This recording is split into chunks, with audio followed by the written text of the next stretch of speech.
Hello, everybody. I am Neil Cole. I'm in Northumberland in the UK, and I'm sitting within the museum that I built in the basement of a Georgian townhouse. It's the Museum of Classic Sci-Fi, and it fundamentally tells the history of classic era Doctor Who through original props and costumes that I've restored over 30 years.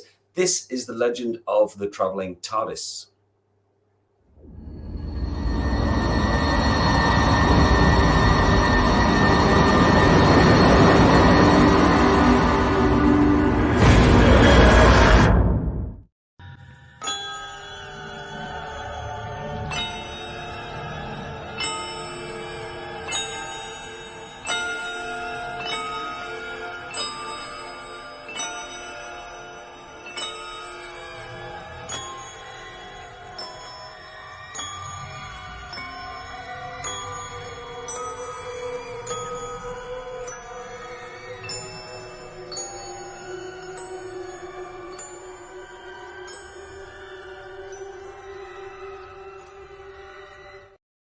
Give me the TARDIS.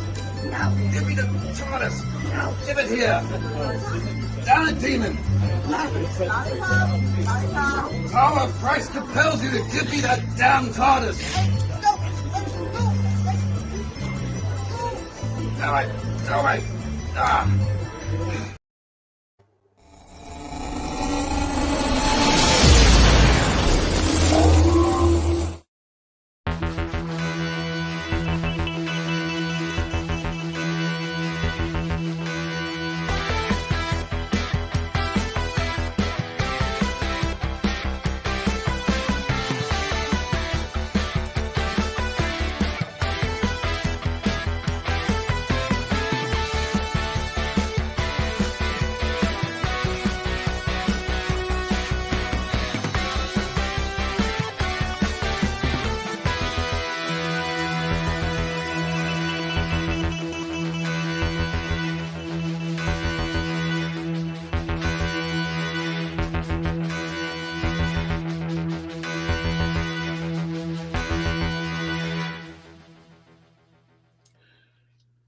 Greetings, Whovians, one and all. Welcome to the Legend of the Traveling TARDIS. My name is Christian Basil, and for those of you just joining us, welcome. Thank you. And today we are going to have a special guest. As you saw earlier, we have Neil Cole and his Museum of Sci-Fi. Well, what the heck is that? Where is this Museum of Sci-Fi, and where can I see some awesome stuff, as you can see on the thumbnail? In just a few moments, we're going to be bringing in Neil Cole, and we're going to bring in our team of panelists, and you, of course, as always, for those of you who are not new to the show, I see a lot of chats going on out here. Wow. I'm going to say to Nico Back, Jim Barr, Roger, Batista. Wow, a lot of people in the chats over here, really excited about talking about what we're going to be talking about tonight. This is Neil Cole's Museum of Science, and we're just going to give you a little bit of a thumbnail. Ramona's there. Yeah, hello there, Ramona. There's the Tasty Cake. The third Doctor's here. Awesome. There we go. I think we're complete. We've got enough people over here, so check it out. We're going to be talking about this wonderful museum that this man has brought up, how everything started. I think I hit the wrong button. Again, shut up, Tom. I can hear you laughing on the other side of this out there. But let me go ahead and bring in, speaking of which, let me go ahead and bring in the team. Speaking of which, the Reverend Amagon, check him out on his YouTube channel himself. Tom, how you doing, my friend? Welcome. Thank you for having me on again. I always appreciate being on the show. You know, lovely day. You have a museum behind you. I should Partial museum. I'm still trying to clean it up and make it more accessible. Besides my please like, subscribe, share to my YouTube page, a link to the Legend of the Traveling TARDIS behind me, and all my Funko Pops behind me there as well. Oh, Nico Bat says, I've never heard of this place before. This is going to be interesting. Yeah, we're going to have a fun time because the first time I ever heard about this place was on Facebook. And then I just subscribed to it and said, this is cool. This looks absolutely cool. And this is going to be a place. Hey there, Jim. It's going to be a place that's going to be very interesting to talk about. But I'm going to let the man do it in just a moment. But we are also followed by the lovely Jess. How you doing, Jess? Oh, well, thanks. How are you? Have you been to this Sci-Fi museum as of yet or not? No, it is on my list. But with lots of things, I've got a really long list. But No, that's okay. I will get there eventually. No, that's fine. You were on our side of the world with doing Halloween Horror Nights and Disney and all that stuff. So need a break. Yeah. Have you fully recovered from that? I'm missing it like mad. Like Aww. the blues are proper hit. I really love that place. So yeah, I'm struggling a little bit, but yeah. No, that's fine. How long did it take you to get over the jet lag? Yep, the countdown started. I'm getting through some old messages. How long did it take for you to finally recover to get back to the UK? Actually, it didn't take me too long. I think Saturday I had about 12 hours sleep, which is unheard of for me. Like I just don't sleep. So yeah, like first Saturday, but I arrived Tuesday. Arrived back Tuesday. By Sunday, I was back to normal. And on that side of the world, our temperature just dropped today. We hit the 50s for the first time. I know. Shut up, Christian. The weather's beautiful in the UK. Well, how low does the temperature get around this time of year for you guys? It varies because it's the British weather. No one ever knows. It's feeling a bit colder today. I personally found. I don't actually know. I'll have a look because it felt proper cold. Like we're in October, so usually it's kind of like mild, you know. Mm-hmm. But let's have a look. What man? I've still got Florida on my weather app. Well, you can tell us what's in Florida. I can tell you what's in Florida. Hang on a second. Let me see if I can. I've got 11 degrees Celsius. It's 70. Well, it's a 70 degrees. I know that you got the Celsius thing, which is always an interesting. Yeah. That first confused me because everyone's like it's empty. I was like, that's really hot, but you didn't. Speaking of which, we have a special announcement for everybody. We're going to be very busy this week, and we invite you. This came up. We've been working with this, and fingers crossed that this happens. Oh, I didn't even put the banner up. You know what? Keep talking, guys.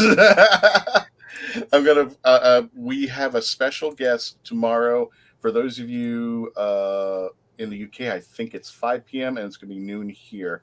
There's already an invite on the on the Facebook page and our YouTube channel. I'm trying to find the picture. You know what's wrong? Melanie and Dave aren't here. I think they're both taking care of business at home. I think Dave's a little bit under the weather, and it's just going around out here. So hopefully they recover. So I'm doing all the work. I'm doing the chats. I'm doing everything here. But we're going to be having a special guest. Let me go ahead and bring. Oh, it doesn't. You know what's sad, Neil? We have a certain amount of pictures on this StreamYard. I'm just like, and when I loaded up all your pictures, it said, "Whoa, that's too many." I didn't put all the pictures on StreamYard. It won't allow it. So for those of you who have maybe heard the announcement or may have not heard about it yet, yes, we are very excited to have tomorrow on the show at noon Eastern Standard Time. The real McCoy, Sylvester, will be here at noon, 5 p.m. UK time, noon Florida time, and I think it's 9 a.m. in the Pacific time. Sylvester McCoy will be here live. I know he's on a crunch schedule, so I think he's just going to be here for half an hour. He will be talking about his new movie and project that's coming up, but more importantly, if you can see on the banner, he will be at God and Monsters this coming Saturday from 1 p.m. to 4 p.m. Eastern Standard Time, and it is the 21st of October, and we just got word that he will be with Fraser Hines, Jamie McCrimmon from the Second Doctor series and the Sixth Doctor of the Two Doctors. They will be here together at Gods and Monsters. That place is going to be completely packed. Not only will these two be out there, but also the Legend of the Traveling TARDIS and Dalek Hal will be out there. So if you ever wanted your picture with a fully functioning Dalek, he's going to be out there with us as well. So again, it's going to be taking place this Saturday at 1 to 4 p.m. The earlier, of course, the better, on the 21st of October. So definitely get it out there. And if you want to chat with him live, you don't even have to go anywhere to a convention or anything. He will be here noon tomorrow. And he'll be here talking about his latest projects and stuff out there. Speaking of latest projects, let's go ahead and bring the man of the hour himself. He has no introduction because he already introduced himself, Mr. Neil Cole of the Museum of Sci-Fi, Classic Sci-Fi. How you doing, Neil? Welcome. Thank you. Yes. Well, hello. Thank you very much. I'm stuffed full of cold. So I do apologize if I cough, splutter, or generally, I've got more. I've got like a bag of liquids, cough sweets, and general stuff to get me through. So I do apologize if I cough a bit. So I'll try not to. But apart from that, really excited to be on the show. Thank you. No, thank you so much. And just a side note, Roger. Yeah, Andrew brought me up to speed on this. I'm still finding more about this, but hopefully that all gets resolved. I'm hoping all 880 some odd episodes will eventually end up on the BBC iPlayer -1. And of course, it's always the first one over there as of yet. So Neil, tell us a little bit about yourself. What got you started into sci-fi and Doctor Who? And you run a museum. Tell us a little bit about that too. It was very simple. I mean, in the UK, Doctor Who, growing up, I'm 53 now, so in the early 70s. My first Doctor was John Pertwee. Really, there was very little few TV channels in the UK, very little merchandise, and you in science fiction there was very little sci-fi as well, for that matter. So Doctor Who on a Saturday evening was really a big deal, and you would throw your bike down, jump in the house, and you would be there in front of the telly to watch it live, and there was no repeats. So the sort of, it's quite a testament to the show that it made such indelible memories, But for me, age 5 in 1975, my dad took me not too far from here, about a 2.5-hour drive. Was a place called Blackpool. And any sort of classic fans may have heard of it. The Blackpool Doctor Who exhibition was a famous Doctor Who exhibition. It ran there for about 10 years, and a selection of that year's props and costumes straight from the BBC was shoved on the M6 road up north and put in Blackpool. And this was before the heyday of theme parks, apart from Disney World. You didn't have Harry Potter World. It was incredible to see at that time, in sort of media history, to see an exhibition regularly with those sorts of items. I only got to see it twice. I was 5 and 6. It was a sunny day. It was a sunny afternoon on a pier, seaside pier. And you imagine you've got your sort of fish and chips and the sand and the sea, and there's the TARDIS, bright sunny day. And when you went in that TARDIS, you went downstairs, and the Dalek was at the top of the stairs telling you not to smoke. I was 5. I was not smoking. I hate to add. And then you were just in the radiophonic sound and on all these coloured lights, and you were into a corridor, and there were things you'd seen on your television. And age 5, it was like Christmas. It was like Santa Claus. It was like reality fiction. It was blurring.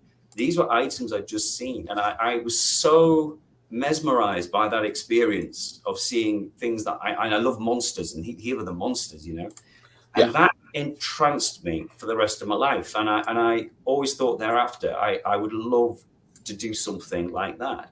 I came from a very poor background, very modest background. So I never, as time went on, I thought, well, I can never afford to do that. And then around the mid-80s to the early 90s, the BBC started selling off Doctor Who props and costumes to anyone, really, basically. I had no money. So I thought, well, that's that. I'll never get any of them. They'll have gone into sort of wealthy houses.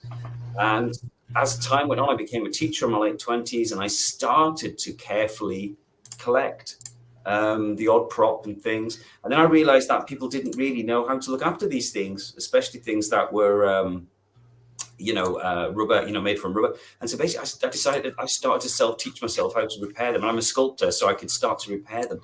And that's how it began. As strange as it is. But it was a definite, it was that exhibition in 75. I got my first Target book, age 5. It was Doctor Who and the Zarbi with William Hartnell. And there's Mestor. That is the restored Mestor head that was in the Blackpool exhibition in Longley. Oh. And that, I restored the mask. I resculpted the face. Basically, it'd been in the Longleat fire, famous fire. the Longleat House exhibition, K9's engine went on fire and took out a lot of the classic era props, including damage. And I've spent the last, 15 years restoring some of the fire damage props, which are now back on display here. And that face there, I resculpted that face. It had basically gone brown and it lost the sort of definition. And thankfully, by this point, I was able to resculpt and sensitively restore what was there. And that's what. And the other thing is, Blackpool was open all year round, and I wanted this place to replace Blackpool. When the BBC wouldn't shut Blackpool, I wanted Doctor Who fans to have, it's a smaller scale, but somewhere you could come and see the original pieces, not just some collector's room that people put online every so often and say, hey, look what I've got. This was somewhere you could walk in any time of year, come and stay in the village. You'll get a warm welcome and come and talk about, natter about Doctor Who all day and come and see some of these original, lovely pieces. They're our shared cultural heritage, I'm lucky enough to be able to have got some, and I'm not, I'm in my 50s now. As long as I draw breath, you can come and see these things. Simple as that. I've always, and I remember the images of the, when they found that Dalek in the lake. It was bad enough that they were wiping classic Doctor Who episodes, and it's like, did anybody ever think that maybe one day they should haul this stuff out of the garage? What do they call it? The boots? What do they call it there? Like boot? What? The boot. They sell it out of the back of cars. Boot sale. Boot sale. Yes. Yeah. I mean, the thing is, the props here. This has been a 30-year odyssey of collecting props, starting with zero money. And basically it was when I started teaching, I got the Cyber Scout from Attack of the Cybermen, which was one of the original pieces I got. And that took me about a year to restore. And only this year, and this is like 38 years since it was last parted, I got the red cyber gun that went with it, the screen used one, and put the two back together after 38 years. The Cyber Scout is now restored with its red cyber gun. And in fact, I could even run around the corner before the end of the show and show you if you like. Absolutely. But basically, a lot of the props, like the Pteroleptil, got severe fire damage. 3 years we sculpted that's the one. You can see some of the work I was doing on this, having to repair this. The BBC had also put the wrong head back. They put the green leader head on the red body, so I had to it's been a massive job. But obviously, I would say a job. I love doing this. But the nice thing now is, thank you, Roger, for saying that's very kind. Yeah, you can see a lot of the white is the clay. The legs had come away, had been sort of singed and come away. So I had to, thank you, Andrew, for saying that. And it took me 3 years of careful, not full-time, I was teaching full-time. And as you can see in the picture there, I was also building the museum. I was restoring a cellar. I do it all myself. Do you have to go to past Barnard Castle? Probably. Yeah, you're not a million miles away at Barnard Castle, Andrew. And basically I had to put the new ceiling in, and the house itself was falling to bits, and it took me 8 years to get the museum put together. And I was teaching full time. I have two lovely autistic children who are quite, take a bit of work. And so it's been a huge effort, I guess. But I've been diagnosed with ADHD, and I think the ADHD has been what sort of gave me that deep focus to just the drive to just keep going. And now the lovely thing is people come in and they get the pleasure from it. And that's the nice bit now, really. And I've had a lot of donations now. Graham Harper's become a good friend of the museum, the director, and he donated the Cyberman head from Doomsday, which was incredibly kind of him, to the museum. There's the Cyber Scout. And if you see the top left picture, that's the condition the costume came in. Oh my God. What you've got is there. You've got the brown is the actual boiler suit. And latex. You've then got layers of silver from the Earthshock paint job, and then you've got a respray for 5 Doctors, and then you've got a final coating of black, and you can see all the different layers at different times. And it's also dropping to bits, and the piping and the mesh was falling off. So I had to sort of combine everything together, underseal it all, resin it all, repaint it all, and get it all back together. And now it's got its red gun, not in that picture. That took me over a year to do. And also it was just having to do a day job at the same time, because the guys at the BBC, they get paid for doing this. I haven't got paid for doing any of this. I'm just mad. I do it for the hell of it. I just love doing it. So but I'm very pleased to be able to. The nice, and I've got him as well. I managed to get a Cryon, so now I've got the Cryon that was in Blackpool. Again, the BBC sold this stuff off, and they had no idea where it was going. They just let it all go. In my opinion, it should have been kept into a major exhibition for a long time, you know, in the middle of the UK somewhere. But anyway, it's in safer hands in a way with people who really love the stuff. But I've managed to put a Cryon with it, so it's now on display. Not in that picture there because that was a little while ago, but it's now on display with a Cryon with its original gun, which is rather lovely. I don't have the Cryon for whatever reason. I don't have a lot of the pictures I would like to have. Yeah, don't worry. But we're gonna. I'll try to see if I can find them. As I'll be kicking pictures out, and I'll be trying to put more pictures in there. But we got a commercial break. When we return, we're going to continue our discussion with Neil Cole of his Sci-Fi Museum. Andrew says ADHD hyperfocus has its benefits, and he appreciates that. I would just bring up the Cybermen over here because the first thing I thought was. What was it? I looked in the upper left hand. It looks like Jason Voorhees. Yeah. It does look like he came out of the swamp. Yeah. Out there. So, and also we're going to introduce Mark. But you know what? We got a commercial break. When we return, we're going to continue our discussion with Neil and his beautiful Sci-Fi Museum. When we return, please continue to stay logged on, tune in, and don't forget, see if you can challenge me with your chats because both Melanie and Dave are not here. But everybody else here. So let's see what we can do. When we return, please continue to stay logged on, tune in. We'll be right back.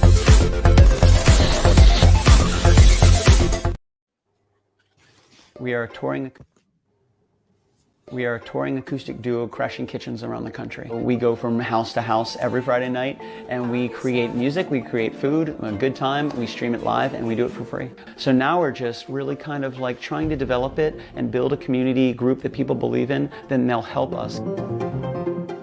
So we played from our rehearsal room, we played from the bathroom, thankfully that didn't catch on. I probably played guitar in my room, not for anyone, in front of anyone, nobody heard, for probably about 10 years. And then one Friday night we played from the kitchen.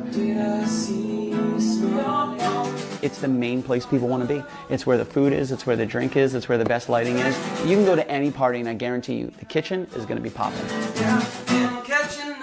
Our ultimate goal, I think, would be to crash kitchens every Friday all around the world.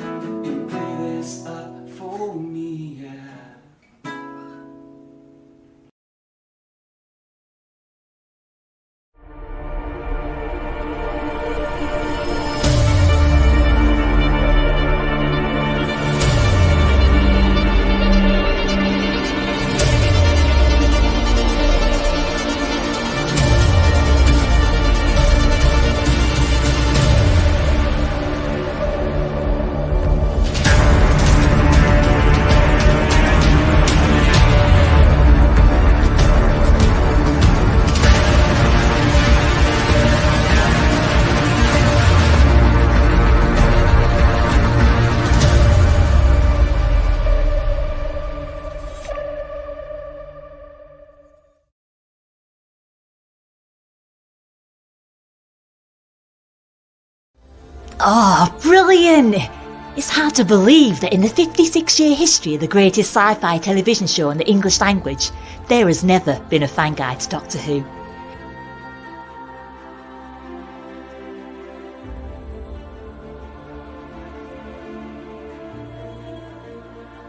The official books might give you what they think you need to know, but only a guide written by a true fan will give you what you really want to know.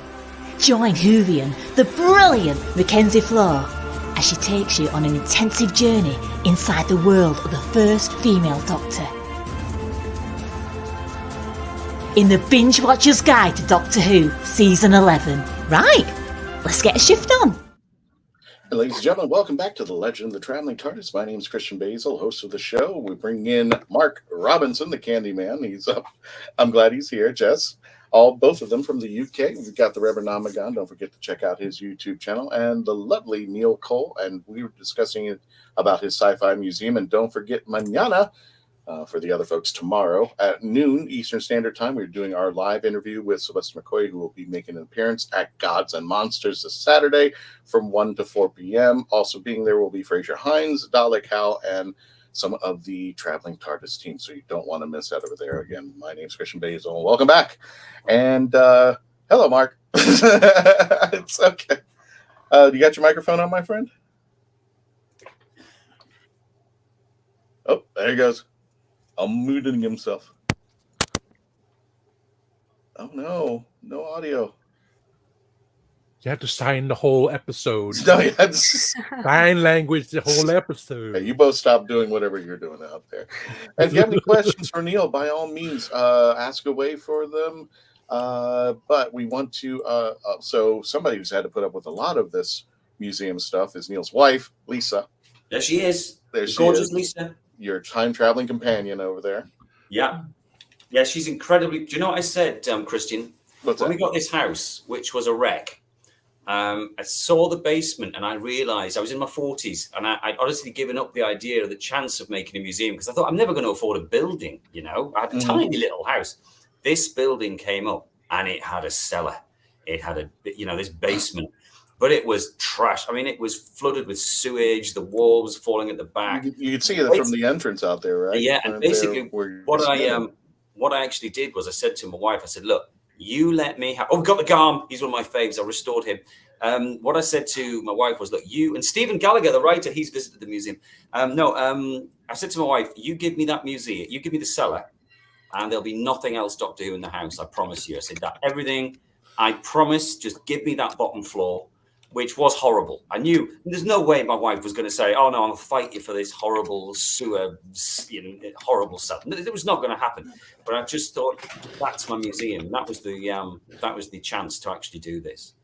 And Lisa's been incredibly supportive. Because what she's done is basically at night, after I was teaching, I'd come home and she'd make sure the children didn't sort of stop me doing. She was very, you know, she's the silent heroine behind the museum, if that makes sense. Is this a family affair or is this just you? Well, it's a family affair in that. I mean, I think it's a family affair in that I could not run a family and I could not, you know, my father-in-law, Chris, has been amazing.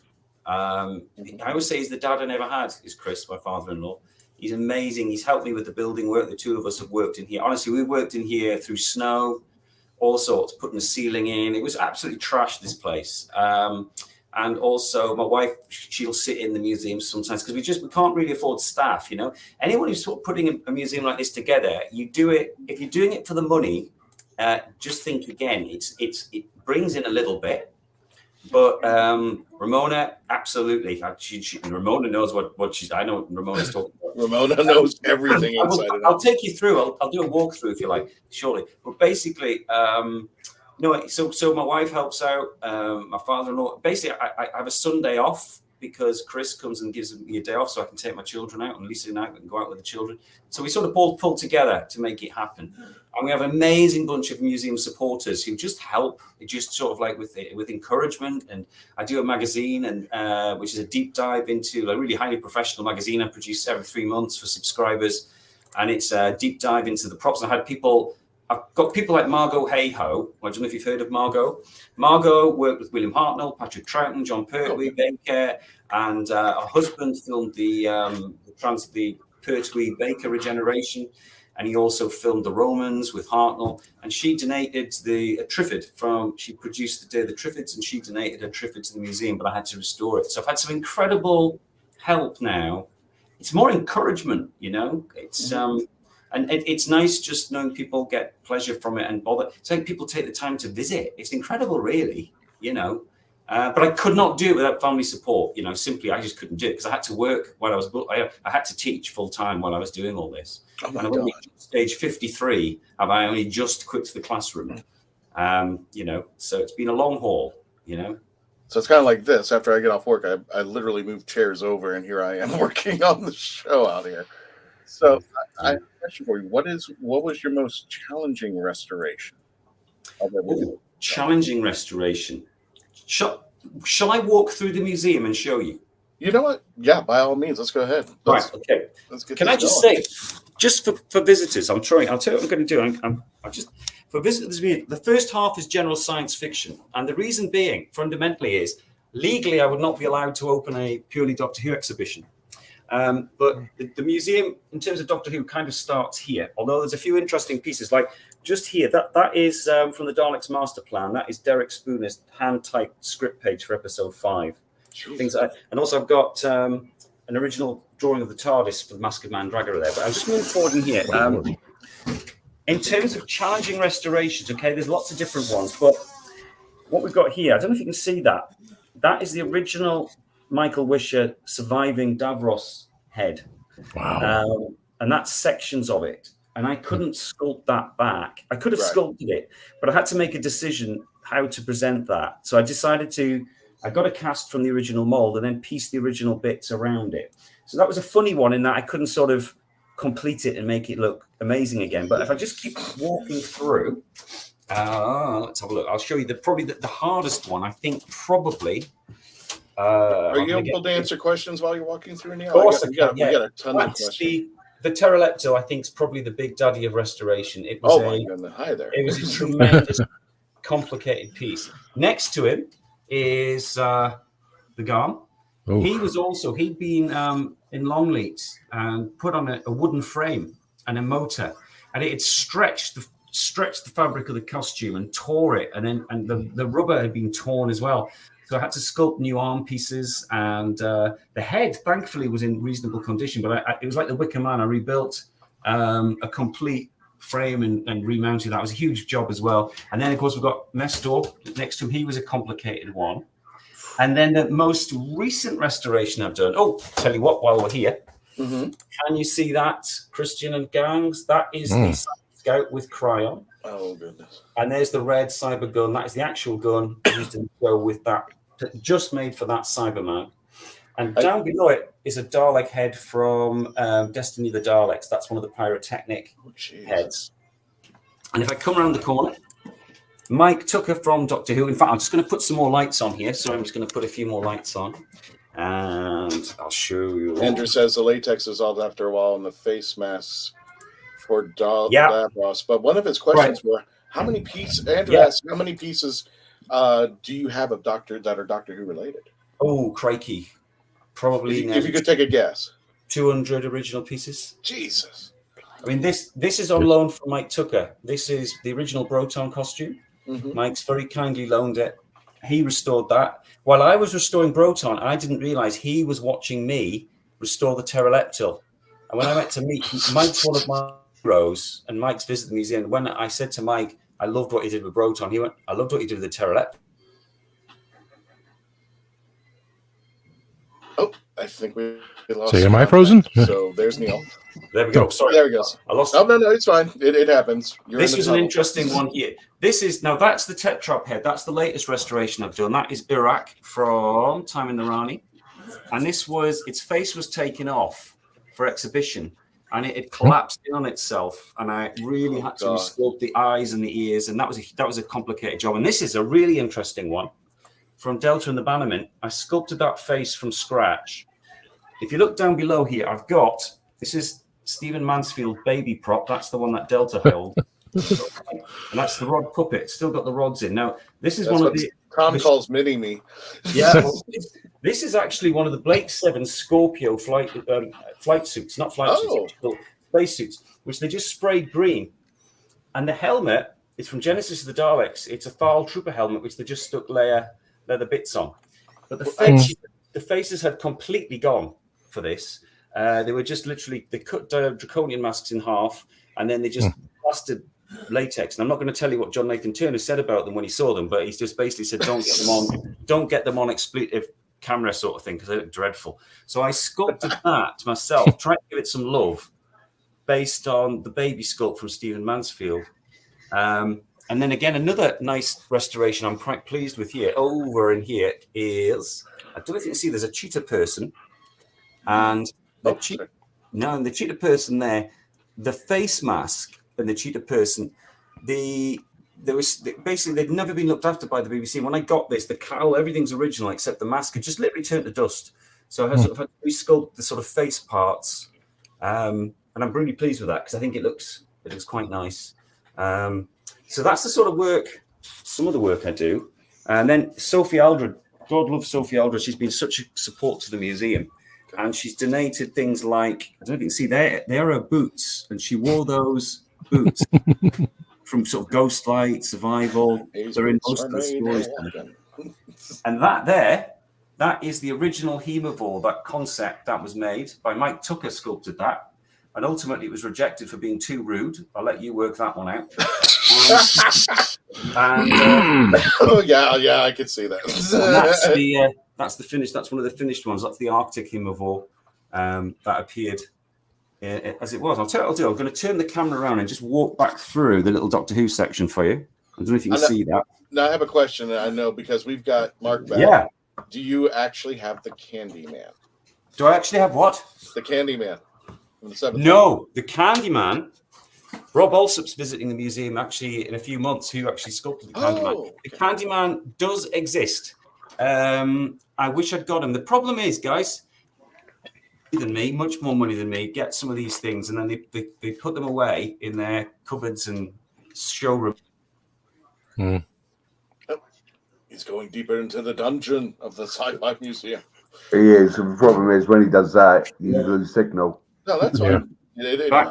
Yeah. Just while I'm here, guys, here's some of my favorite bits of the museum. My favorite season is season 12 and 13. And we've got that's June's coat from Ark in Space, Galtec rifle from the Sontaran experiment. And then we've got donated by the son of the milkman at the BBC TV Centre. That is the... That is a cliffhanger. It's a cliffhanger. We'll never know. So there you go. Now, Neil, we have a couple questions. We're going to hit to our commercial break after Brad asks questions. But Andrew continues, which you answered part of his question. Do you have anything from Blake 7? Yes. Les McCallum is right. There's a story here, very quick. That Triffid, that's an original Triffid from the show, the Triffids. Margot Hayhoe was production manager, and Les McCallum was one of the art directors on the show who helped draw them to the Triffids. And he also drew the Liberator interiors, and he's donated recently his original drawing of the Liberator interiors. It's a huge sheet. I'm going to have to get it framed properly.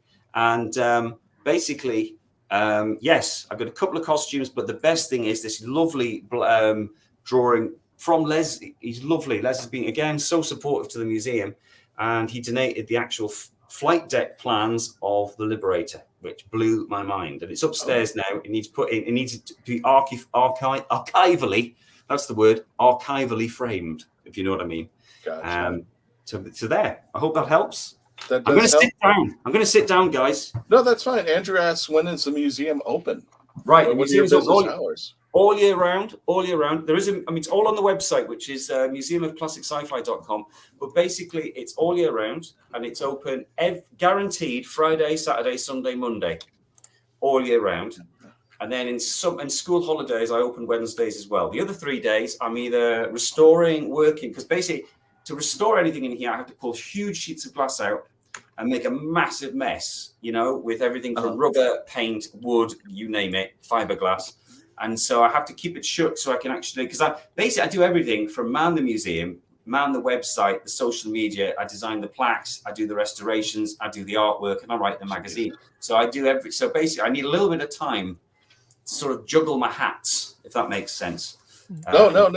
It's the same thing here. I yes, totally sympathize when I get off work on my 8-hour shift.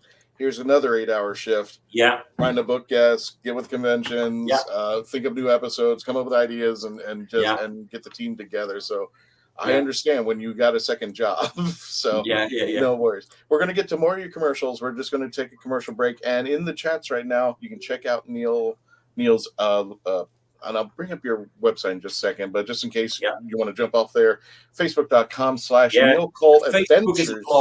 The Facebook is like my blog. It's a daily, weekly blog of what I do. Yeah. I got you. We'll promise we'll get to your questions. We just got a few commercials to run. When we return, please continue to stay logged on, tuned in.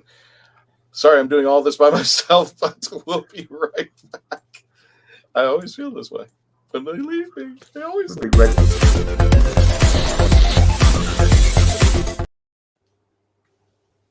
Jake Collins has been launched into the stratosphere by the popular social media app Yin Yang. I just think it's incredible that someone from our hometown we knew so well. That's my holy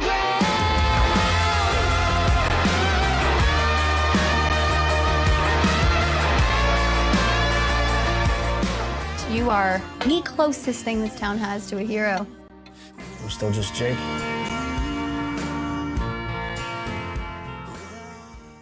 Meet the Doctor. I'm the Doctor. But not the one you were expecting. All right, sexy. It's time to go home. Doctor Who Velocity. Streaming now. And I think we do have his description. Can we take that? Let's take his description.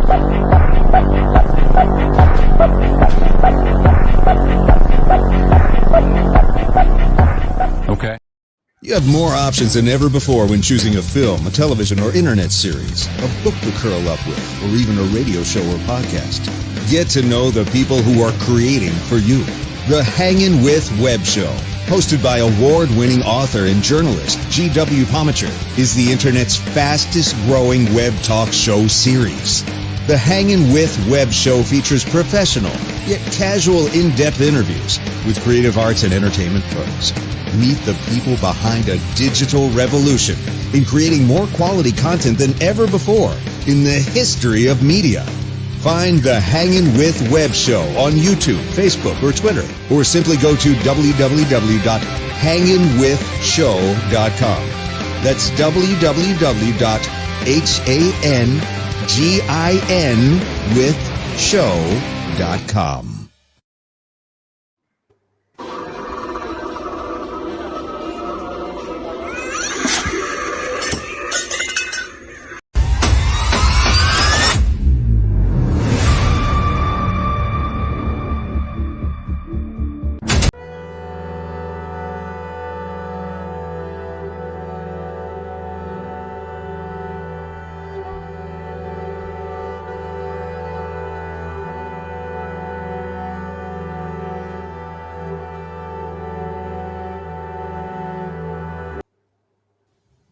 Seen Phantasmagoria here live on our here at the Legend of the Traveling TARDIS. You're in for a treat.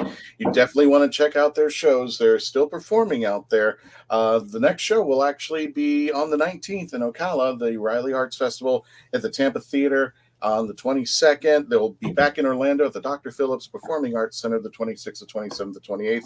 To land on the 29th at the Athens Theater, and in Leesburg at the Melon Patch Theater on November 3rd and 4th for their final run. If you've never seen Phantasmagoria, please do. Next month on the 14th at 6 p.m. Eastern Standard Time, they will be returning to do a very special holiday that will combine, from what Lord Byron has told me, Halloween and Christmas. I really got to see what they're going to do. They're going to do a holiday combination between the two. They were supposed to be here for October, but you can see they are very busy throughout the month, and they were rehearsing and performing. So we are just happy to see them. Again, mark your calendars, November 14th. Neil, you got to come and check them out because the stuff that they do, and you can see classic episodes from previous episodes from years past. You just go on our YouTube channel, type in Phantasmagoria, and pull up the list. I think they've done Halloween as well as Christmas. My name is Christian Basil. Welcome back, folks.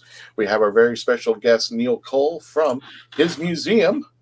Put in the chats the Facebook page. So if you want information, that's where Neil says he does his blog. As far as putting stuff out there, by all means, check it out there. You can check him over at you look surprised. It's like, what? You can check Neil out over at his Sci-Fi Science Fiction Museum of Sci-Fi.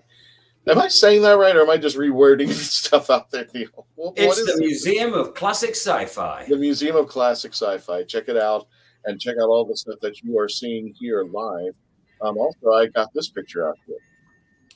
That was at a recent big celebration of the Blackpool Doctor Who exhibition, and I was very kindly invited as a guest because the museum is in fun. It is a tribute to that original exhibition. That's why the lights are coloured, they're low. It's a twisty-turny corridor. It's not like the new Doctor Who exhibitions the BBC does, which are sort of big, brightly lit rooms. it's dark, it's atmospheric, and it's how the original exhibitions were. So I was very kindly invited to take part in this convention about that, which was rather lovely. Gotcha. And as we continue to explore the depths of Neil's museum there, we're getting to your chats out there. First of all, we got Andrew. He's got, do you use a crowdfunder for the museum? Yeah, what can people, just donate money to keep all the Doctor Who stuff out there going? What I do have, Andrew, is I have a Friends of the Museum scheme, which I came from, as I keep saying this, I did come from quite a poor background, and I know the value of money, and I know that people don't have a lot of it. And so I wanted to keep the museum as open to as many people as possible, because as a little boy, I didn't get to see very much. And I thought, I don't want my museum to be one of those places people can't afford to get to or to see. So basically, I have a monthly subscriber scheme, but if you subscribe, you get a lot for that. I do a magazine, which is a really high quality magazine, or PDF, whichever you prefer. And you get free entry, all those sorts of benefits. So I have that. I did a crowdfunder at the start, but I did all this, my father-in-law helped. We did all the stonework myself. The only crowdfunder I did was Lisa, my wife. She said, look, if you want to get open, you're going to need a bit of help. And it was basically the glass. I needed security glass. And I think we crowdfunded, I'm trying to think, it was about £3,000, I think, to get the glass. And that really helped get us open. But generally, these plaques, you probably see they're dedicated. Yes. All those dedications are people who helped fund the museum. They're people who chucked in 20 quid, 50 quid, whatever, to help me get the glass. And it was a big, this was, I honestly do not have a lot of money. So this was I was just so overwhelmed really by people's just generosity and kindness to it. But the nice thing is, I do artwork as well. I draw for people. I've got my first official Doctor Who book coming out in February, which has got my artwork in. And I can't tell you much about it because I'm sworn to secrecy on it. And so I just try, hopefully, when people donate, I give back as well and show them how grateful I am with the magazines and the various publications. And we've had a great DVD from Real Time as well come out from Keith Barnfather, Real Time, about the museum as well, Doctor on Display. Gotcha there. And I'm hoping, I can barely see the thumbnail, but I'm hoping this is who I think it is. Yes! Oh, yes. Came from Fire. Doctor. Oh, that's gorgeous. That is from Dragonfire. That is the Longleat display head. Obviously, the original was a sculpted skull with a wax outer, which was destroyed. That was made at the time of production, especially for the Longleat exhibition, because there wasn't a cane head left by the end of filming. So that head is probably the most photographed cane head in existence, because it's the one that all those thousands of people who've gone through, it's been on exhibition for decades, that head. And it's one of the screen used helmets to go with it. That was on screen. The actual helmet, it said, the head and the hands were made especially by Stephen Mansfield and Sue Moore, who worked on that show, so that they had something to take to exhibition to show that year. So it's a lovely piece. That's great. Neil, what's your favourite item in your museum? My favourite item, I think, is probably, it's very difficult. I'm very fond of like the pterodactyl and things, but I think my favorite piece, I think, was my favorite show was the Sontaran experiment which was shot on Dartmoor. I love Steyer, Field Major Steyer. I love that story. I remember it as a child, and I managed to get one of the Galsec guns from the Sontaran experiment. And it's a metal gun. It was then used by Callie in Blake 7. It was the gun that she used. They redressed it. So it's appeared in both Blake 7 and Doctor Who. But it's a lovely piece. And also, it's very difficult because I think now my favorite two Doctor Who stories of all time are the Ark in Space, which goes into the Sontaran experiments. To have one of the uniforms from the Ark in Space and the Galsec rifle is really special to me, I think. So they're lovely pieces. It's really difficult to say, but I tell you what, I love Ace's boots. The fact I've got to know Sophie a little bit, and the fact that they are the boots she wore in so many stories, I look at those now and I think, yeah, they're so distinctive. And they're an example of an off-the-shelf prop. Sophie and Ken True, the costume designer, they just went down, Carnaby Street, wherever it was in London, and they just went and bought Ace's outfit. Sophie's told me all this. And these were just the shoes they chose. But it's just a lovely pair that have been in so many Doctor Who stories. And they're quite charming. And the fact they came directly from Sophie is rather lovely. So I'm very fond of those as well. But it's a tricky one. But I love monsters, and I've got a soft spot for the Garm as well. Bless him. Poor old Garm. Gets not a lot of love. I love him. And here's the Garn restoration. There you go. Yeah, that was it was snowing. It was horrendous. He'd been shortened to be put in Llangollen, the Llangollen Museum, which was amazing, which I was lucky enough to go to. The Llangollen Museum, they'd shrunk him to fit in this, what was a car garage. It was like a car dealer's garage. And they shrunk him down, and actually he was shrunk down to below the knee. So he was like this sort of tiny version of the Garm. It was all wrong. So the first thing I had to do was get him back to his height. And I managed to get him so his head sits between the two beams to get him up to his proper height. It was quite a job. Yeah. Now I'm also seeing here, here's a picture. It says filming lockdown in the museum. Yeah. If you give me 1 second, hang on, I'm coming back. I'll be with you 1 second. Yeah. Sure. I'm coming. Hang on. Gotcha, there. He keeps on mentioning about Ace's shoes. I'm going, fetish? No. Oh, my. I'm back. Keith Barnfather, real-time pictures. I've got on screen. I don't know if you can show me on screen now. But that, I'm holding it up now. That is the lockdown. That is the video lockdown. It's won loads of awards. Sophie. Oh, yes. Got it. That was filmed in the museum, and then this was the sort of follow-up DVD. I'm really proud of this DVD. This was Keith Barnfather came with Sophie, and it's the story of the museum, and it's the first episode in a series. Each episode, it's called Doctor on Display, and each episode tells the story of one of the Doctor Who exhibitions. Now, to my absolute privilege, Keith decided to start with My Little Museum as Volume 1. And it tells the full story of the construction. I'm also on Netflix. I'm on Amazing Interiors Episode 3. But that was heavily the Netflix crew. They said, don't worry, Neil, it's all about you. It's your story. And the first thing they said to me when I sat down in front of the cameras was, I don't like your clothes you're wearing. And I said, have you not got anything more colourful? And I went, colourful? I said, look, I do black and blue. They said, can we look at your wardrobe? And I went, yeah, knock yourself out, but you're going to find black and blue. And they stopped filming for a full day to drive up the road to Newcastle, which is about an hour and a half away, and bought me colourful shirts. And I thought, wow, this is about me. And I ended up wearing for the whole filming a yellow American football top. I know nothing about American football. I'm not into sport at all. And they wouldn't let me wear my Rush T-shirt or a Doctor Who shirt, anything about me. It was a crazy sort of shoot.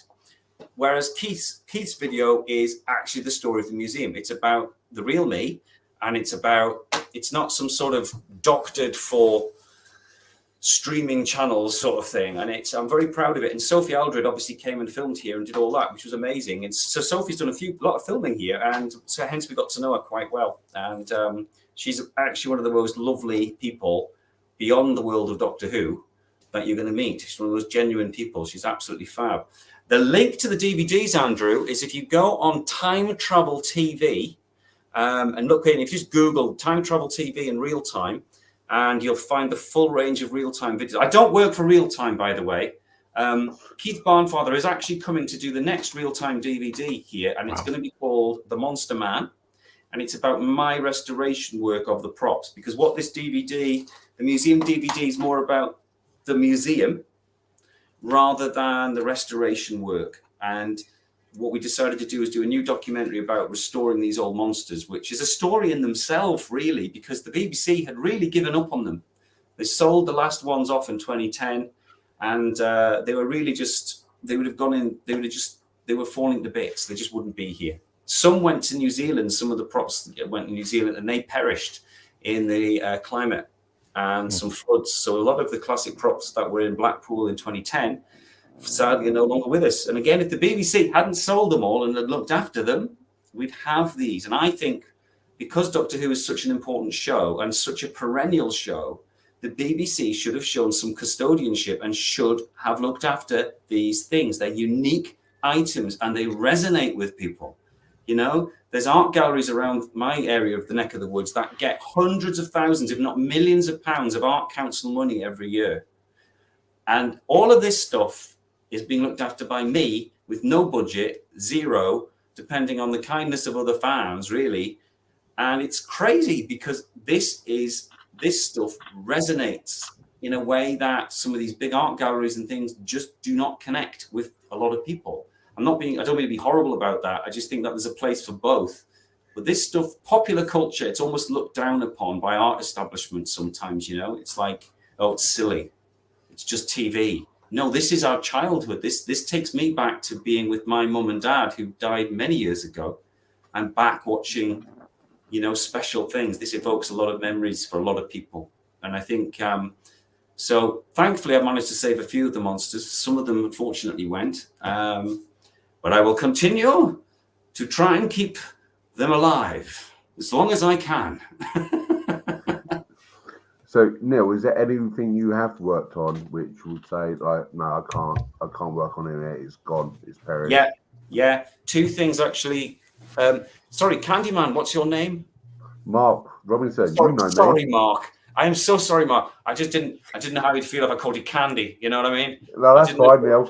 I didn't know if we were friendly enough for Candy yet. Anyway, after drinking in the pub and like getting ushered out of the event up by yours.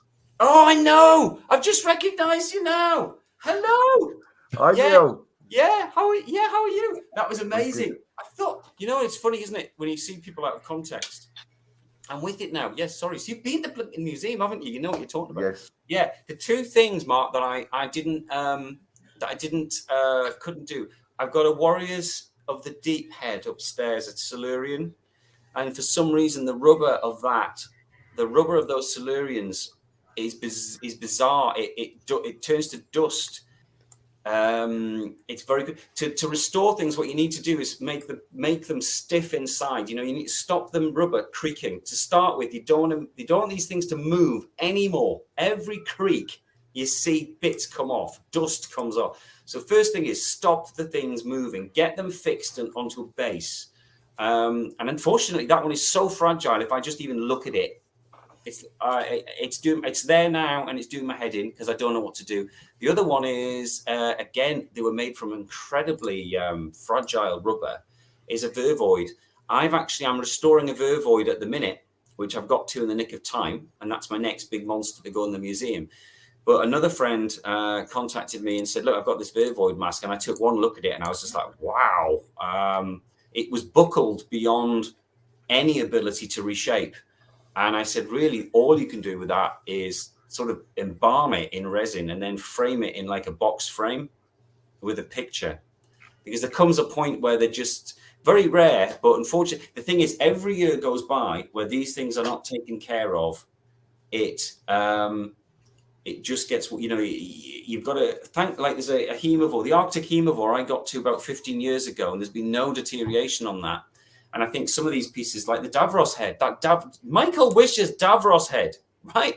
If I could have got to that 15 years ago, it's been stuck in somebody's loft, apparently, getting hot, cold, hot, cold, hot, cold. And it's Michael Wisher's head has been allowed to just drop to bits. And it could have been saved. And it's so annoying, you know. But Mark, can I just say, Mark, and we had a great weekend, didn't we, Mark? Yeah. Sorry. And basically, Mark dressed up as a unit soldier outside the museum and spectacularly went for a wander into the annual sort of carnival, whereby I think some of the more sensitive amongst the village thought Mark was on some sort of spree. Yeah. And it was amazing. And, it was hilarious. How much yeah. flack did you get from it, Neil? How much flack did I get from it? Basically, I can't swear, as I've said I won't, but I told a lot of people where to go about it and to get a sense of humour. And really, I said, you know, if you see somebody in a sort of military uniform standing posing with a Dalek in your village and you have a sci-fi museum, try and put two and two together and not overreact. You know, really? Yeah. Smiling that was classic. outside, standing beside a Dalek. what does he look like he's going to do? Seriously? That was my take on it. Most people saw the funny side. It was just one or two people who are a little bit highly strung, bless them, who just need to take a chill pill and just relax. But, you know, there you go. The other thing as well, if you ever visit Neil's museum, he doesn't just have Doctor Who stuff. He has loads of other stuff like the Marvel, Star Wars. Oh, thank you. Yes. Yeah. The reason I wanted to open purely a Doctor Who museum, the reality is you can't do that. You know, you can't. The BBC would not allow that to happen. So half the museum became science fiction, which was no hardship, in fairness, because I love sci-fi. I love John Wyndham and I love H.G. Wells. So I began with those places. And then, so the idea of the museum, folks, for anyone who does know nothing about it, the ground plan was to try and get an object, whether it's a cufflink, a script page, or a full monster, from as many episodes of Doctor Who as I could, and chronologically make a journey through Classic Who. Each item meticulously researched, not just like a picture. I went to a BBC exhibition and it had a Jadoon, and there was a picture of a Jadoon, and there was a sign with Jadoon written on it. And I wanted to go up to someone and go, look, I watched the show. I know what a ruddy Jadoon looks like. I know that is a Jadoon, and I know that's how you spell Jadoon. Can I have some more information, please, about a Jadoon that I possibly don't already know? Because that is for the bleeding obvious. Do you know what I mean? A hamster can work out that this is a Jadoon. I'm a Doctor Who fan. I've traveled a long way, and it would just be nice to have a little bit more. And so that's what I'm trying to do with every item. And Mark will know this because you've been to the museum. I've tried to, the best of my abilities is research everything so that if you come here, you hopefully you'll find there's some depth to it. A proper museum as opposed to just an exhibition, if you know what I mean. Sorry, I'm ranting now. No, that's fine. We're going to go into the after party, and then we got more questions. I'll let you when we go to the after party. I'll let you continue them then, Mark. So just a reminder for everybody, we're going to continue our discussion with Neil. So if you are watching, please continue to watch because Neil's got a lot more. We got a lot to talk about. And there's something I also want to mention as well on a kind of personal level. It's kind of weird there. But right now, if you haven't already, go ahead and subscribe. YouTube.com/The Legend of the Traveling TARDIS. Again, for everybody who is going to be here tomorrow, noon tomorrow, Eastern Standard Time, 5 p.m. on the UK, 9 a.m. on the Pacific Coast. We're going to be interviewing Sylvester McCoy. He's going to be here for a short time, so you want to be here. Get your questions ready, but definitely he's going to be here. He will be going to Gods and Monsters this Saturday with Fraser Hines, Dalek Hal, and myself will be there from 1 to 4, so don't forget that. Also, if you haven't already, if you like listening to us in the audio, what you're doing right now, most of you, if you're hearing this, iHeartRadio, Sci-Fi.radio, download the app for free, Odyssey, Spotify, Spreaker, Podbean, wherever you listen to your favorite podcasts. By all means, do that. We're also on TikTok. Nobody really follows us on TikTok, so it's okay. And plus, if you want to play Worlds Apart for free, go ahead. Worlds Apart Doctor Who worldsapart.com /r/4276. We're just going in the after party, so everybody who is still watching, we will continue because I have one thing I want to say, and this is kind of, it sounds weird, but it's actually from a personal level. When we return, please continue to stay logged on, tune in. We'll be right back. Here we go into the after party.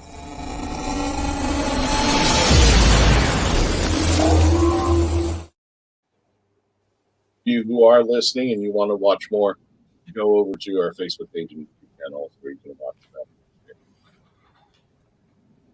I just want to add this.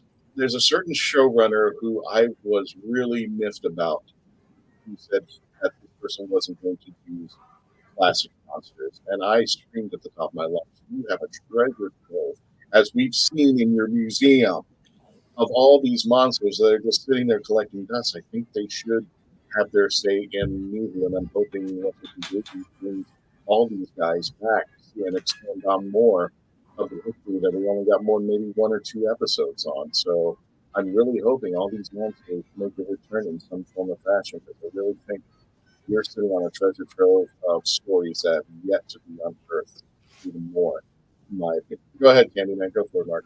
Sorry. No, that's fine. You just went a little bit underwater there, Christian. I did.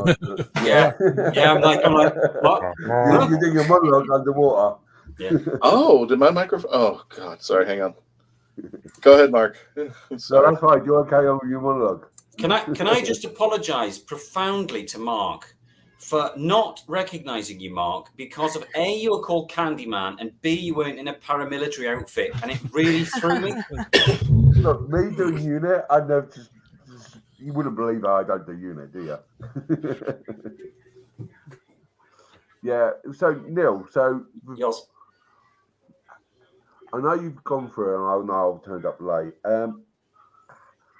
If you could make your museum bigger, would you move it to another location, or would you happy to have it where it is underneath your house?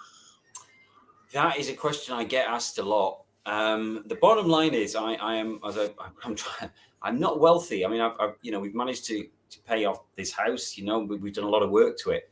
The problem I've got is in my 50s now. I don't want to, probably not allowed to, take on a massive mortgage. Just purely practically. And if I'm honest, I don't want a massive mortgage, thanks. But if we got some grant funding or something like that, yes, it's certainly something I'd love to do in a way, because I could fill double the space, triple the space, and I could spread things out more. But I think, would I move venue? Yeah, I probably would, to be fair. I love the village. I love Allendale. It's kind of got known for Doctor Who now. It's a lovely place to visit. If you don't know where, basically, if you don't know where it is, it's halfway between the Lake District and the Roman Wall. So when people come here, I always send them up to the Roman Wall for a coffee if they want to, or go, you're very close to the lake. So it's a nice place. It's more than a nice place. It's a lovely place. And for those of you who don't know, the village supported me through a massive crisis. I spent 2 years restoring what had become an eyesore in the village.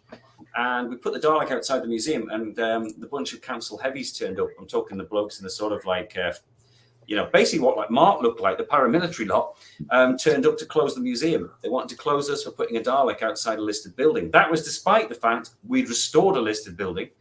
We got on national telly and all sorts. It was the best publicity we could have had. 50 Daleks were built in protest around the village, but it was very stressful. It was a 2-year fight to keep the museum open, and all because one of the planners had decided that the Dalek shouldn't be outside a listed building. So I'm the village itself has been so supportive. I kind of really love it here, and I love the fact the village is so, the village is so supportive of what I've done, and it brings extra people to the area. I guess if there was the right property, and I had the finances to do it, it would be. And there are places I know we'd get more visitors. That's always difficult. I was down in Cornwall in the summer, and I realized there was a little village there, and I saw the number of visitors they had, and I thought, wow, if the museum was down there, it would be, there'd be so many people could come. But it's nice doing something in the north of England. I mean, I'm from the north. I'm from this area, and I get a lot of people saying should be down in London. I think, well, no. Look, I've had to travel all my life to London to see stuff. Get your backside up here. Get on a train if you can get one. You travel up here. It's a beautiful area, and so I'm quite proud of this being in the north, really. And but in answer, Mark, I think if the right building, basically, I'm not going to bankrupt myself. I'm not going to take a sort of crazy risk at my age to take on some big building. One of the reasons this is affordable is that I live above it. So therefore, I'm not got the overheads. When COVID hit, for example, if I'd had another building, I'd have been finished, with I could just close it. And it's also handy. I'm constantly working in here, putting new props in, restoring new bits. I'm restoring a Weeping Angel at the minute, which was very come to me. So I'm doing that as well. So I'm on hand, but I can't pretend some more space would be lovely. That's not really an answer, isn't it? That's an everything answer, Mark. Yeah, it is. But I can understand. For because you got the museum underneath your house, you got more security. You got because there's a lot of stuff there. The village is quite quaint, and it's quite a nice little village. It's a place that you can come and relax. I always say to people who travel, we had somebody watching this called Genevieve who traveled from Australia to London, and she traveled for the weekend to Allendale from London just to visit the museum. And she's been a wonderful support of the museum. And it was a good example. She came and stayed the weekend in the village, had a really nice, relaxing weekend, and just popped in and out of the museum and saw the local, went up the Roman wall, did all that stuff. And that's the way I think to do it. If you're from away, come up. It's a lovely place to visit, and it's the village itself really chilled out. It's a really relaxing place. So hopefully people enjoy it when they come here. And there's a couple of nice pubs as well. Oh yeah. If you can get in them, I find that if you approach a local pub not in paramilitary outfit, you get far more service from the bar staff. I actually got more service when I was in paramilitary. Yeah, or more service, but maybe it's a little bit anxious. Yeah, maybe. Yeah. Am I still underwater? No, you're fine, Christian. Oh, it's back. Did anybody hear what I had to say, or is that gone? Earlier, what I said earlier before the. You sound like you're underwater. Shut it! I'll drown you from here. You underwater menace you? I don't know if anybody heard what I said earlier, and I said I have a disagreement with one showrunner recently who said that they weren't going to use classic Who monsters, and I said, you know what, the showrunners before you, I think did it well. They brought in new ones and they brought in old ones, and I think you have a treasure trove in there, Neil. Really classic stuff. There's stories that are unwritten, characterizations untold, things that are untapped in there that people should be able to see. You can bring in the old stuff and pull it in with the new stuff, but all those monsters in there, I think they should come back and see the light of day. My only feeling, Christian, is this, right? My favorite monster, I've already said, my favorite Doctor Who monster of all time is Field Major Steyr. I think he's a creepy, nasty piece of work. He experiments on humans. He's a complete, I can't say the word, he's horrible. And he's smiling in his sinister way all the time. He's drowning people and starving them, and he's a complete git. Anyway, I love the Sontarans. But when they brought them back, right, you've got Neil Gorton did the most incredible job on Chris Ryan's face, with the commander. I forget his name. But the writer, to me, just lost the plot in that the Sontarans are basically like the Klingons of Star Trek, I always think. Doctor Who's Klingons. They just want to fight. They want to scrap. They're the pub. They're the bullies. They're the football hooligans. They're the complete pains in the backside of the universe, really. And they brought them back in sort of light-coloured blue, which is rather pretty, but it's not gunmetal, And then they employed a teenage boy to poison everybody on Earth with gas before coming down. It's like, no, they just descend, get out, and want a scrap. They just want to kick everyone in. And I thought, if you're going to bring them back, please, please, please read the previous stories and follow them on. And that to me was one of the, because it's my favorite monster, that was one of the most disappointing, stories, because I thought, this isn't the Sontarans. Field Major Steyr was down on the planet fighting, generally being horrible to humans and in person. He wasn't going to a local high school and saying, excuse me, I'll stay off world and I'll observe while you tinker. No, that's not the Sontarans. And I think you've just got to make sure. I think the Silurians was another one. They brought back the Silurians, and I think you've got such a wonderful mask. And again, Neil Gorton did he did a version of it, which was vetoed by the higher ups. And it would have been wonderful. But instead they went for what looked more like a Cardassian sort of Star Trek approach, to the point where they weren't Silurians really. I mean, they were kind of Silurians. Don't get me wrong. They were nice in their own right. They were actually a beautiful mask in their own right. But I think that's the thing with the old monsters. Like the Pterodactyl, it's a gorgeous design. And, if you're going to bring that back, please do. But just go back to that history and do it right. When they brought the Daleks back, I have to say, the first 2 Dalek stories in 2005 were stunning. They brought back the menace completely. And then they sort of went off-piste a bit with the Manhattan one, where the Daleks ended up on stage, if I remember, with pig people. And that was They were Taste the Rainbow. And they brought them back so successfully, those first Dalek and then the Bad Wolf stuff. They were so badass Daleks again. And then, what I mean? They were really good. And it's just, you just got to treat these old monsters with a bit of care, just look at them. Ice Warriors, why give them 3 fingers? They've got claws for, it's just think about it. That's all I'm saying, Christian. Just think about it. Be kind to your oldies. That's what I'm saying. Yeah, it was like the Sea Devils. I remember when the Sea Devils were coming out of the ocean and they were menacing during the Third Doctor. Now all of a sudden the Sea Devil could jump all the way across to a boat. I'm like, wait a minute. Yeah, I didn't watch that episode. I think they did the masks very well. I actually know a very good friend of mine is two friends of mine are the people who made the masks for that show. And I know they did their very best to. They really did with the faces honor the original masks. I think I haven't seen the episode, to my shame. No, it's not your shame. It was from what I. Yeah. From when we reviewed it, we weren't happy about it. It was no. Do you know what it is? Here's a theory. Okay. Sure. My theory with these old classic Doctor Who monsters, especially if you're in the UK. I used to go on family holidays to the beach. So suddenly Silurians coming out of a cold North Sea really resonated with anybody who lives in the UK on a cold day, on a caravan holiday with their parents. You're walking the dog, throwing a frisbee for the dog, and then suddenly all these things come out of the sea. If you set something so far away around the world, say it was China, I think, ancient China, whilst it's exciting, it's ambitious, I don't think it actually resonates as much as the Sea Devils coming out of a river that's down the bottom of your street. Or do you know what I mean? There's something about that. Like the crinoid was in the woodlands at night, and it was sort of bobbing around in the seeds of doom. And there's something about that. I walk my dog at night through some woods, and it's like I can understand the terror of suddenly seeing a giant lump of moss flying towards me. You know what I mean? And it's that the monster in a familiar setting has a kind of something nice about it. You know what I mean? I would argue a little bit that it's in a familiar setting that's not familiar, meaning you can't see what's in the ocean. Yes. So as far as you know, there's 50 of them coming out of the ocean. You can't see in the backwoods at dark. Yeah. So there could be 100 of them coming out over there. I mean, the idea is that they're slow, they're menacing, and that music back then was just supporting everything that was going on. That's what happened the night in Allendale with Mark.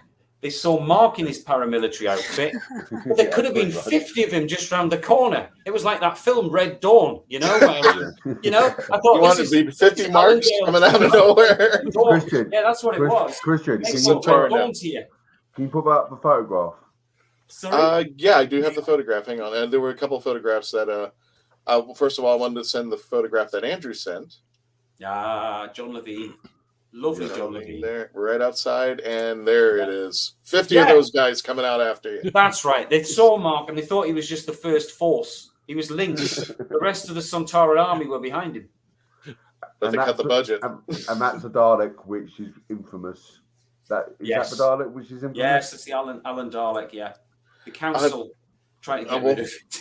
I want to be a little bit fair. We have our questions have backed up a little bit, so I want to make sure. I'll keep the answer. No, you're fine. You're fine. Sorry, No. It's fine. Some of them are kind of quick there. Well, first of all, does Neil Cole get many guests at his museum? So, what would you say is an average amount on an average day? Blimey. Winter, 1 or 2 a day, if you're lucky. So I do writing, drawing, everything else. Summer, gosh, I don't know, 30, 40 people. I don't know, probably more, 50 people maybe. It's a lot for a little space, It's very busy. Me if I get over there someday. Yeah, no, basically summertime is very busy. So that's when you actually make your money in this. I'm new to all this. I've been a teacher for years. I'm used to getting a salary at the end of the month, So this is all news to me. So basically it varies massively. It was the same with the Doctor Who exhibition at Cardiff.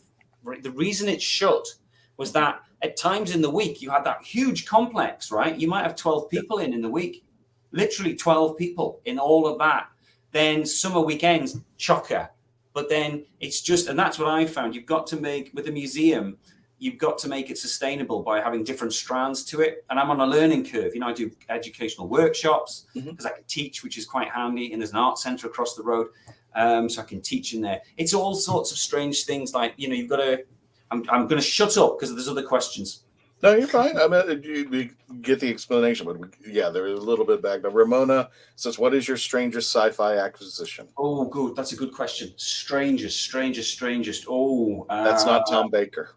It's not Tom Baker. Strangest acquisition. You're going to walk over there and see Tom Baker behind us. I'll tell you what's a really good one, what's that? Which I love, is the punch head, the Manusan punch puppet head from Snake Dance. It is a little puppet head that was in. If you watch Snake Dance and you see this, there's a Punch and Judy show. Oh yeah. I think I remember. It's the Punch head, and it was made by a guy called Barry Smith, who could make traditional Punch and Judy puppet heads. He's now a drummer in America, believe it or not, and he's been in contact. He's a lovely guy. He also helped make Mestor's costume. And getting that little punch head, that's a special little piece. It's beautiful. Oh, and Abankan feet, right? The Abankan feet, Stratford John's feet from Fort of Doomsday are Marks and Spencer's slippers with bits of wood stuck in the end for toes, wrapped round in Modrock bandage and painted in latex. And they look rubbish, but on screen, they're fantastic. And I just love the fact that would be a sculpted item now. You know, you'd have MFX or whatever just sculpting this foot. Nah. Not in the old days. Get some Marks and Spencer slippers. Just get the old Modrock out, and off you go. So it's things like that I love. Yeah. Roger has a two-part question. He wants to know if you have anything from Krypton and as in the show. Is that a show, Krypton? Yes, and not the TV show, the planet. Like, did any asteroids come to your house and fall down? Some would probably say I was the bad seed from Superman, and Star Wars origin. No, unfortunately not. Anything Star Wars? Yeah, do you want something special, Andrew, from Star Wars? Do you really want to know this? I don't ever show this to people. I'm going to show you it. You ready? Oh my God! Now, I don't show this to people because I get people from America who claim to be experts giving me hassle. A guy, really? Yeah. They say that's not real. That's not this. This here. Right, is in 1976 Star Wars prototype Stormtrooper, made by a chap who worked on A New Hope, and he and his father worked on fiberglassing, and basically this was it's very old fiberglass. It's yellow inside. It's very old. This was made and rejected. It weighs an absolute ton.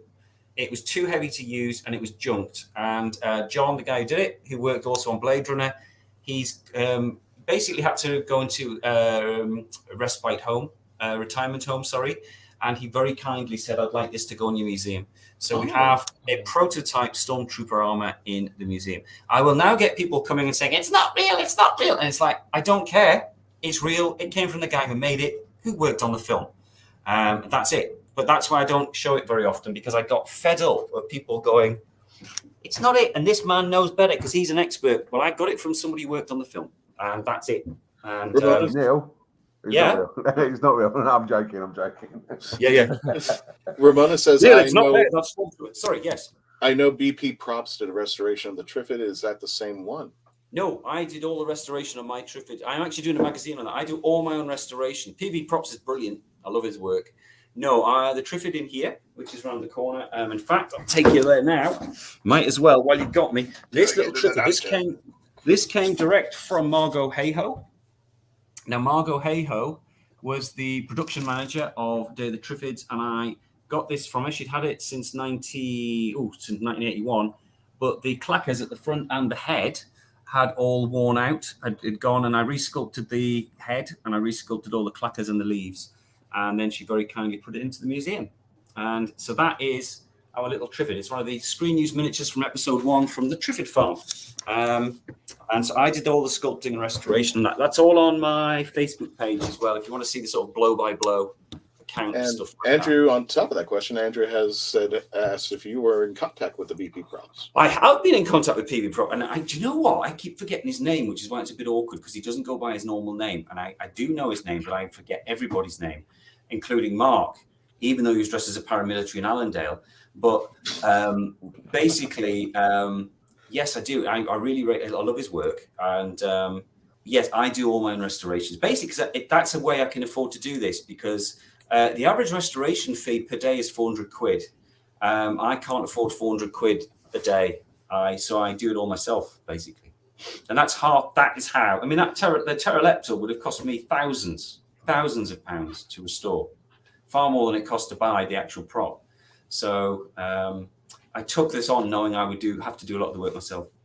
How long would you say it will take you to do? Like, say again?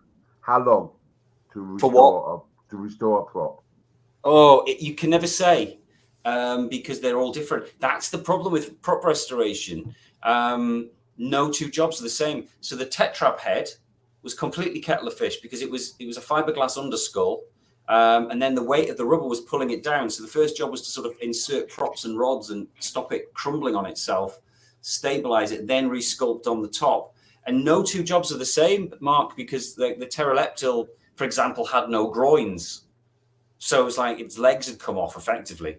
So it was trying to pose the legs, stop them moving, and then make a structure with fiberglass to sculpt on the gap.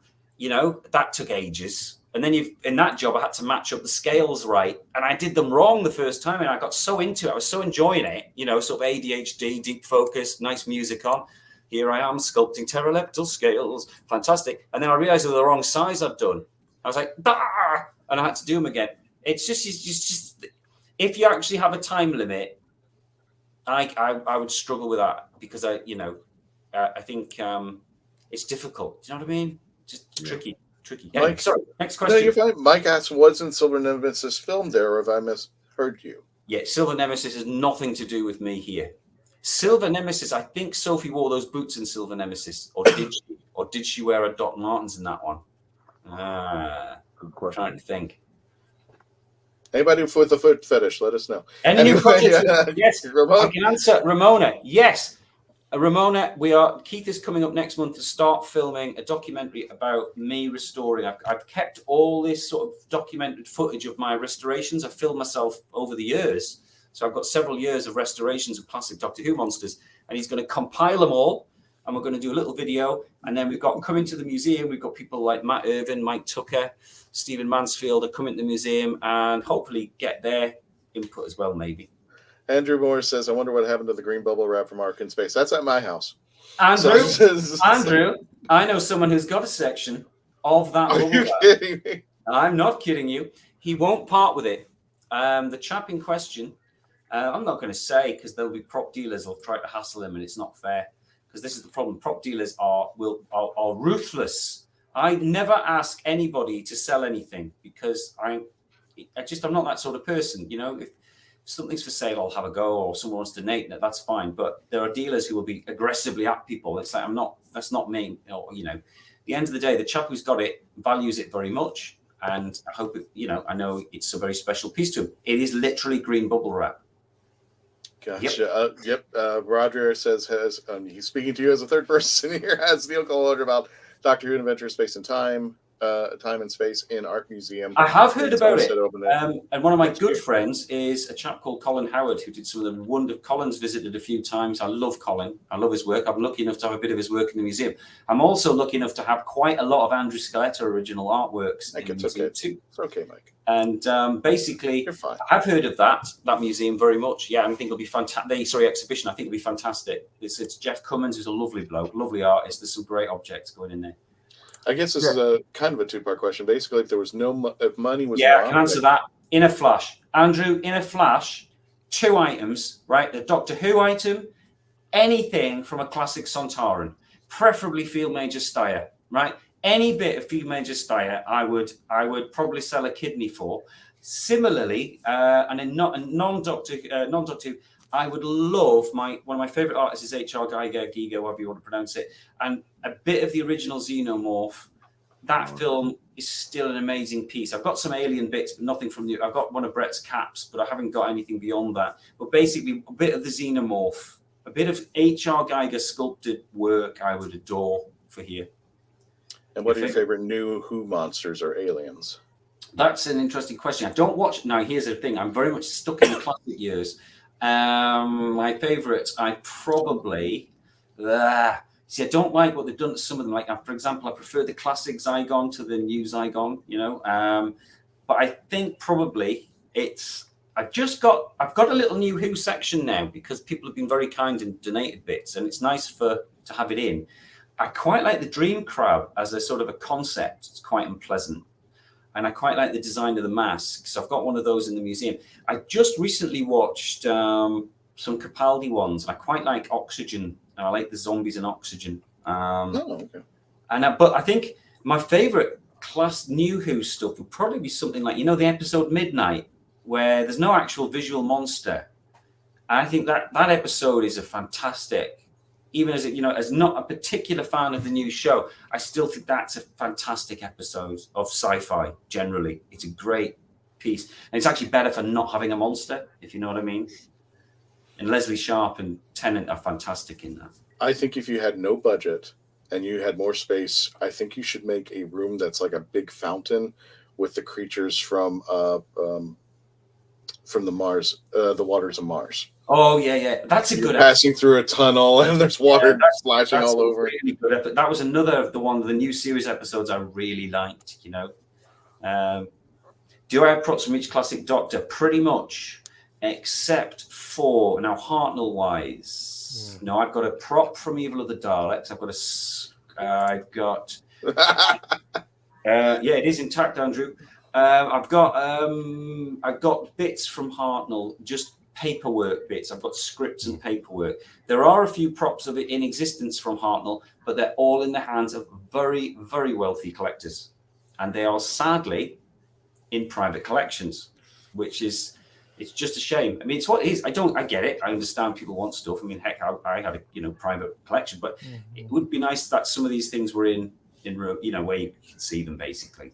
You know what I mean? Because when you come here, by the way, you come in, you can spend all blinking day in here for me. I don't mind. People come in here for hours. Go and have a coffee and come back. I don't care. You can take pictures or, film it. Do whatever you want. The whole point is we need to share this stuff. It shouldn't be just hidden away. Or...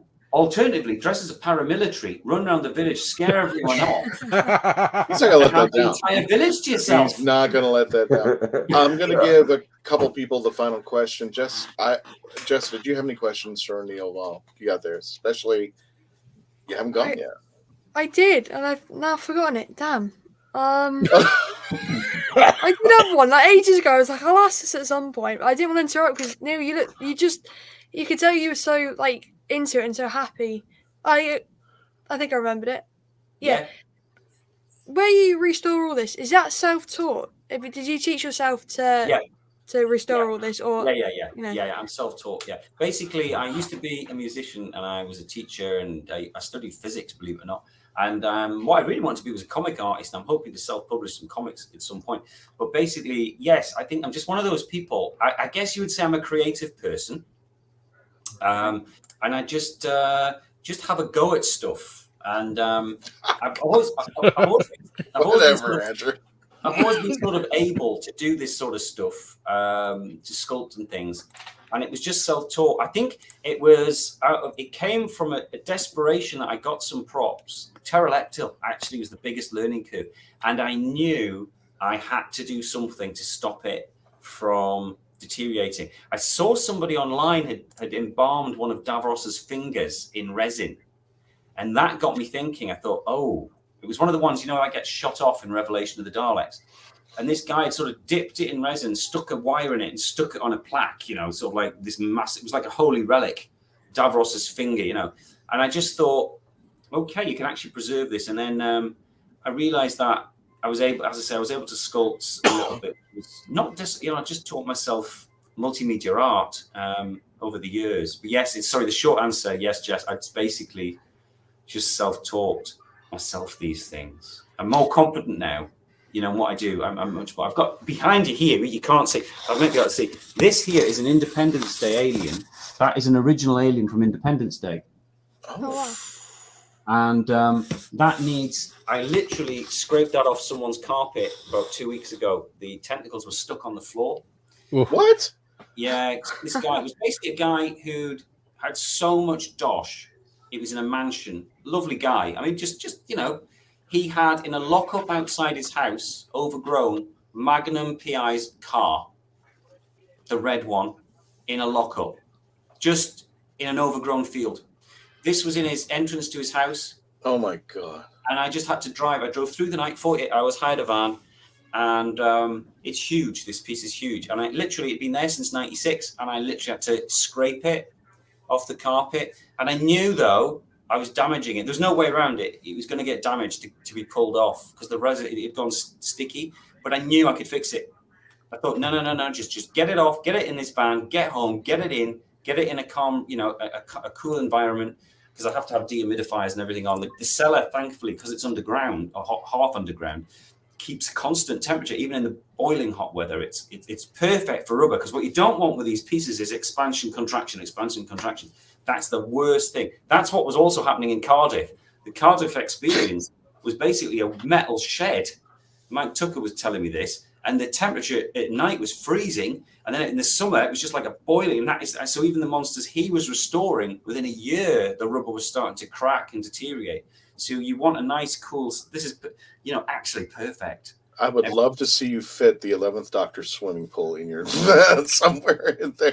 We got a couple questions left out there. Mike says, "Have you got any of Alistair Pearson's?" None of Alistair. I've met Alistair. I like his stuff very much. I haven't got an Alistair Pearson at all. Stay tuned, folks, because my first art book's coming out soon. Because I'm an illustrator as well, really. Oh, that's right. And I'll show this.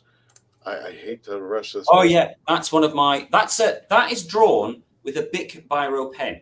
That's a 79 pence biro pen. That's what I used to draw with. I love Eldred. Yeah, and that's these are all Bic biros. I basically sit at night after tea in front of the telly and just sketch on my knee. And basically, I've just started to put them. It's a 79 pence biro, so it's cheap. But basically, as a kid, I had no money, so my dad would bring me back paper bags and biro pens. So I learned to draw comics. I would do Spider-Man comics on paper bags, and now I've ended up being quite handy with the biro, which is great because they're the cheapest art equipment ever. And last question. Oh, anything for the no 8th Doctor stuff. Sorry, Andrew. I was going to ask that. Yeah, forgot. Get the TARDIS in there. Neil, thank you so much. And Andrew, just wanted to throw this in here. You're a talented chap. And everybody, thank you for joining us. Neil, thank you for joining us. Everybody in the panel, stick around until after the show. Everybody, thank you again. And reminder, tomorrow, 12 p.m. Eastern, 5 p.m. UK time, we're going to be interviewing Sylvester McCoy. If you have never had a chance to talk to this man, now you will. You don't have to go to a convention. You don't have to spend any money. You come to us, just put your chip in, and hopefully, first come, first serve. We don't know how much time we have with him, so once he goes, he goes. And definitely, if you're here in the state of Florida, especially in the Central Florida area, you can come to us over on International Drive, Gods and Monsters, from 1 p.m. to 4 p.m. Eastern Standard over on Saturday the 21st. And don't forget, Phantasmagoria will be returning November 14th to do a special holiday presentation of the show, the Victorian Horror Troupe, and they're just gorgeous out there. Neil, thank you so much. Just Reverend Amagon, Candyman, thank you. Everybody, please take care of yourselves. We want to see you again out there. And before you leave out there, don't forget to like, share, subscribe. Let people know where numbers are climbing up out there, and you are helping us a great deal and letting everybody know. We're trying to get to 72,000 Facebook subscribers by the end of this year. We're over halfway there. So, guys, thank you so much. Don't forget to subscribe. Tony, take us out.